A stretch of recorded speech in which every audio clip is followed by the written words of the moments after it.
नमस्ते।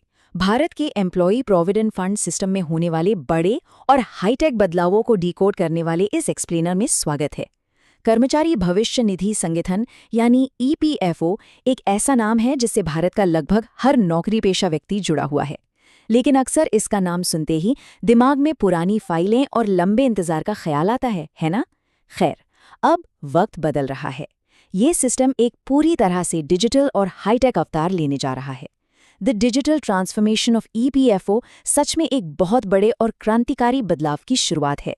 7 करोड़, जी हाँ, 70 million salary पाने वाले मेंबर्स। इस नंबर से ही हम इस डिजिटल क्रांति के स्केल का अंदाजा लगा सकते हैं।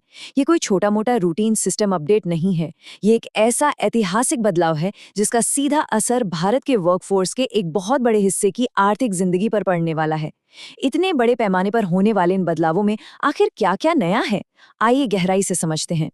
इस पूरे बदलाव को हम 6 मुख्य हिस्सों में बांटकर देख सकते हैं। हम बात करेंगे डिजिटल क्रांति की, एटीएम और यूपीआई से होने वाले विड्रॉल की, ऑटोमेटेड फाइनेंस सेटलमेंट्स और सीमलेस ट्रांसफर्स की, साथ ही इसके पीछे के नए कानूनी ढांचे और बचत के एक बिल्कुल नए युग पर भी नजर डालेंगे। तो चलिए शुरुआत करते हैं पहले सेक्शन से, द डिजिटल रेवोल्यूशन, यानी पुराने मैनुअल लेजर से हाई टेक सॉल्यूशंस की तरफ कदम बढ़ाना। एक तरफ वो पुराना थका देने वाला प्रोसेस था, हफ्तों का लंबा इंतजार, दफ्तरों के बार बार चक्कर काटना और कागजी कार्रवाई का इतना भारी बोझ कि इंसान परेशान हो जाए। और अब दूसरी तरफ है नया प्रोसेस, जीरो ह्यूमन इंटरवेंशन, मतलब बिना किसी मानवीय दखल के काम। एटीएम और यूपीआई से सीधा एक्सेस और तुरंत ऑटोमेटेड प्रोसेसिंग। ईपीएफओ उस पुराने फ्रस्ट्रेटिंग इतिहास को हमेशा के लिए पीछे छोड़कर एक नई और बिना रुकावट वाली डिजिटल सुविधा की तरफ बढ़ रहा है। अपना ही पैसा निकालने के लिए अब किसी को परेशान होने की कोई जरूरत नहीं होगी। अब आते हैं दूसरे और सबसे दिलचस्प सेक्शन पर, एटीएम और यूपीआई के जरिए विड्रॉल। ये वाकई में एक गेम चेंजर साबित होने वाला है। उम्मीद है कि ये शानदार सुविधा मई महीने के अंत तक शुरू हो जाएगी। इसका सीधा मतलब क्या है? इसका मतलब है कि पीएफ फंड तक सीधा एक्सेस अब सीधे एटीएम और यूपीआई के जरिए मिलेगा। और सबसे कमाल की बात यह है कि किसी भी तरह के डॉक्यूमेंटेशन या पीएफ ऑफिस जाने की रत्ती भर भी जरूरत नहीं होगी। ऐसा भी सुनने में आ रहा है कि नए सिस्टम के तहत ईपीएफओ की ओर से नए और डेडिकेटेड एटीएम कार्ड्स भी जारी किए जा सकते हैं। इस पूरे महा अपग्रेड को ईपीएफओ 3.0 का नाम दिया जा रहा है। अगर इसे सीधे शब्दों में कहें तो ये एक ऐसा व्यापक तकनीकी अपग्रेड है जो हमारे पारंपरिक प्रोविडेंट फंड सिस्टम को एक एक्सेसिबल, ट्रांसपेरेंट और पूरी तरह से यूजर सेंट्रिक डिजिटल प्लेटफॉर्म में बदल रहा है। तीसरे सेक्शन में हम बात करेंगे ऑटोमेटेड फाइनल सेटलमेंट्स की, यानी रिटायरमेंट फंड्स के लिए अब और इंतजार नहीं। देखिए, फिलहाल सिस्टम में कैसा होता है। वर्तमान में ईपीएफओ सिर्फ 5 लाख रुपए तक के एडवांस क्लेम को ही ऑटोमेटेड तरीके से सेटल करता है, और वो भी 3 दिन के अंदर। लेकिन जो नया ऑटोमेशन आने वाला है उसके तहत पूरी तरह से ऑटोमेटेड फाइनल सेटलमेंट्स की तैयारी है। यानी नौकरी छोड़ने के बाद अब पूरा पीएफ निकालने के लिए हफ्तों का लंबा इंतजार नहीं करना पड़ेगा। बिना किसी मानवीय देरी के पैसा तेजी से और सीधे बैंक खातों में पहुंच जाएगा। आगे बढ़ते हैं चौथे सेक्शन की तरफ, सीमलेस अकाउंट ट्रांसफर्स, बिना कागजी कार्रवाई के नौकरी बदलना।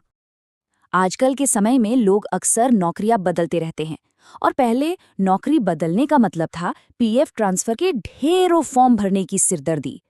लेकिन अब जब कोई एम्प्लॉयर बदलता है तो पीएफ ट्रांसफर अपने आप ऑटोमेटिकली हो जाएगा। किसी फॉर्म की कोई जरूरत नहीं। ये एक बहुत बड़ी राहत है। किसी भी कर्मचारी का वित्तीय इतिहास अब बिना किसी परेशानी के बहुत ही सीमलेस तरीके से उसके साथ नई नौकरी तक जाएगा। Section 5, the new legal framework, आधुनिक समय के हिसाब से नियमों को अपडेट करना। अब इन सारे शानदार तकनीकी बदलावों को जमीन पर उतारने के लिए एक मजबूत कानूनी ढांचा भी तो चाहिए। न्यू लेबर कोड के तहत इन 3 बुनियादी योजनाओं को फिर से नोटिफाई किया जा रहा है। ईपीएफ स्कीम 1952, कर्मचारी जमा से जुड़ी इंश्योरेंस स्कीम यानी ईडीएलआई 1976 और एम्प्लॉयज पेंशन स्कीम 1995। इन स्थापित कानूनी ढांचों को आज के डिजिटल दौर की जरूरतों के हिसाब से अपडेट किया जा रहा है। इस पर ईपीएफओ के केंद्रीय भविष्य निधि आयुक्त रमेश कृष्णमूर्ति जी का एक बहुत ही सटीक बयान है। उन्होंने कहा, हमने कोई बड़े बदलाव यहाँ पर नहीं किए हैं, बल्कि अतीत से मिली सभी सीखों को शामिल करने का प्रयास किया है, ताकि पीएफ निकासी को आसान बनाया जा सके। ये बिल्कुल साफ कर देता है कि मुख्य फोकस पहिए का नया आविष्कार करना नहीं है, बल्कि पुरानी गलतियों से सीखकर सिस्टम को आम लोगों के लिए आसान और सुलभ बनाना है। इस पूरी प्रक्रिया का एक और बहुत महत्वपूर्ण और मानवीय पहलू भी है।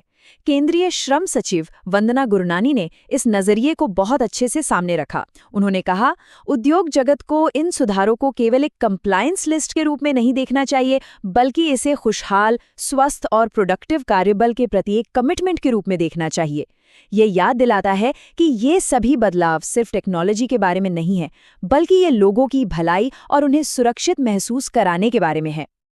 और अब हम आते हैं अपने आखिरी सेक्शन पर, बचत का एक नया युग, लॉक्ड फंड से लिक्विड एसेट्स तक का सफर। अगर हम इन सब चीजों को जोड़कर देखें तो ये अपग्रेड ईज ऑफ लिविंग में सचमुच एक मील का पत्थर साबित होने वाला है। तकनीक के जरिए सिस्टम में जबरदस्त पारदर्शिता आएगी। एटीएम और यूपीआई से निकासी और ऑटोमेटिक सेटलमेंट जैसे कदम लोगों का बहुत सारा कीमती समय बचाएंगे। और सबसे अहम बात, ये सेविंग्स को सिर्फ भविष्य के लिए ताले में बंद पैसे से निकालकर जरूरत के समय तत्काल साथ देने वाले एक भरोसेमंद साथी में बदल देता है। तो इस पूरे एक्सप्लेनर के बाद एक बहुत ही दिलचस्प सवाल सामने आता है, क्या लॉक्ड अवे रिटायरमेंट फंड का वो पारंपरिक कॉन्सेप्ट अब आधिकारिक तौर पर बीते जमाने की बात हो गई है? जिस तरह से आज फंड्स में लिक्विडिटी और तुरंत पहुंच की सुविधा दी जा रही है, उसने लंबी अवधि की सेविंग्स की पूरी परिभाषा को ही बदलकर रख दिया है। ये सोचना वाकई दिलचस्प है कि भविष्य की बचत अब वर्तमान के मुश्किल वक्त की सबसे बड़ी ढाल बन गई है। इस एक्सप्लेनर में साथ जुड़ने के लिए बहुत बहुत धन्यवाद।